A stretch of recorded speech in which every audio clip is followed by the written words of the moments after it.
নমস্কার বন্ধুরা, আশা করি সবাই ভালো আছেন। আজকে একটা নিরামিষ রেসিপি নিয়ে এসেছি। এটা হলো চাল পটল।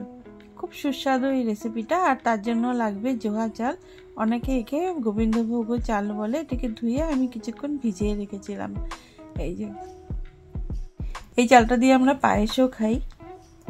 এরপর লাগবে আলু, পটল, টমেটো। টমেটো আমি একটা মিডিয়াম সাইজের নিয়েছি। আর মশলার মধ্যে লাগবে আদা বাটা, ধনে গুঁড়ো, জিরে গুঁড়ো, লবণ, হলুদ আর কাশ্মীরি লঙ্কার গুঁড়ো। এবারে পটলটাকে আমি ভেজে নেব।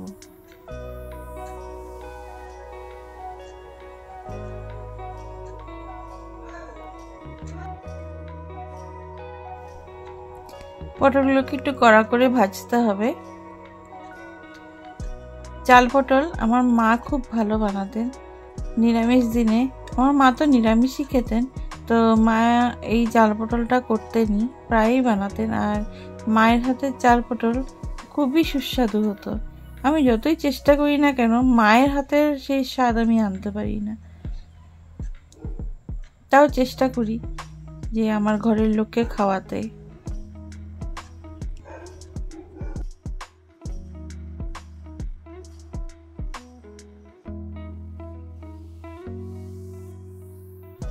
এই যে দেখুন, ভাজা হয়ে গেছে। ভাজা একদম কড়া করে ভেজেছি আমি। এবারে পটলটা উঠিয়ে তেলে জিরে সোমবার দেব, তেজপাতা, একদম ঘরোয়া উপকরণেই হয়ে যায়। তারপর দুটো এলাচ দিয়েছি, দারচিনি দেওয়া যায়, লবঙ্গও দেওয়া যায়। আলুগুলো এখন দিয়ে দেব তেলের মধ্যে।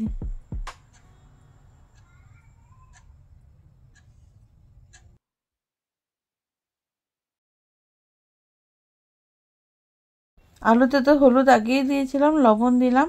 এরপরে টমেটোটা দিয়ে একটু ভাজা ভাজা করব।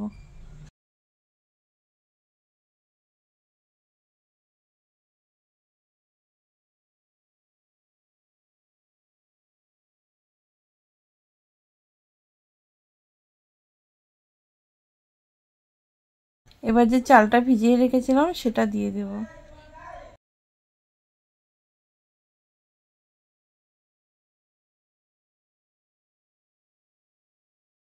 এটাকে কিছুক্ষণ আমি একটু ভেজে নেব তেলের মধ্যে।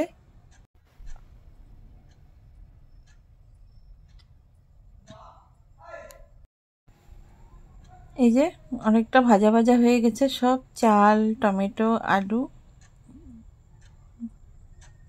এবারে মশলাটা আমি দিয়ে দিব, যে রেডি করে রেখেছিলাম মশলাটা দিয়ে কিছুক্ষণ কষিয়ে সামান্য জল দিয়ে দিব, দিয়ে মশলাটাকে আরো ভালো করে কষাবো।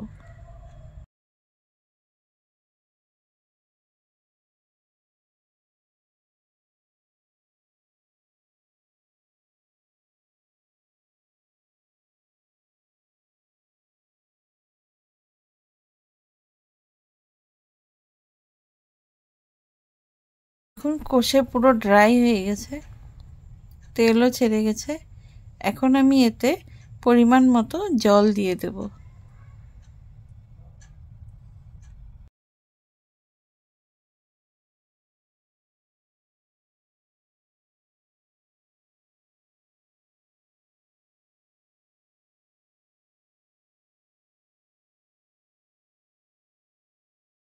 ঝোলটা যখন ফুটবে তখন ভেজে রাখা পটলগুলো আমি দিয়ে দেব।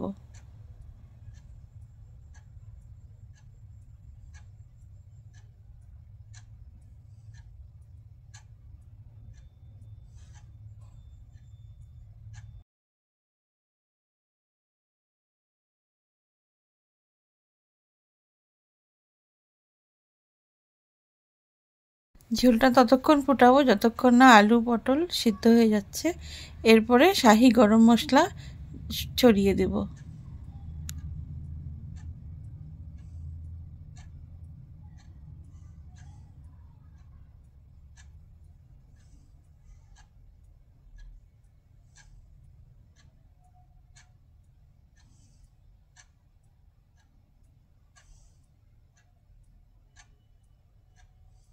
খেতেও খুব ভালো হয়েছিল।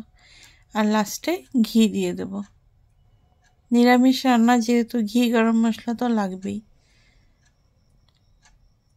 যে আমার রান্না কমপ্লিট। আমার এই চাল পটলের রেসিপি কেমন লাগলো আপনারা কমেন্টে অবশ্যই জানাবেন। আর আমার চ্যানেলটাকে লাইক শেয়ার করে দিবেন আর সাবস্ক্রাইবও করে দিবেন। Thank you. এটা আপনারা অনায়াসে রুটি পরোটার সাথেও খেতে পারবেন।